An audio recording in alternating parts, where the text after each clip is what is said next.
Hi everyone, welcome back to a new video of Quick Guide. Today in this video, I'm gonna show you how you can redeem your Microsoft gift card. Keep watching the video till the end.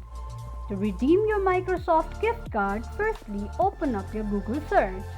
On the search box at the top, type in redeem.microsoft.com and make a search.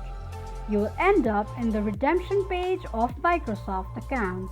Make sure that you are logged into your Microsoft account. Now to redeem your Microsoft gift card, enter your 25-character code in the given space and click on Next. This is how you can redeem Microsoft gift card quickly and easily just in few steps. If you have any thoughts or queries, let us know in the comment section. Don't forget to subscribe to our channel. Also, press the notification bell icon so that YouTube will notify you whenever we post a new video. I hope this video was helpful to you. Thank you so much for watching.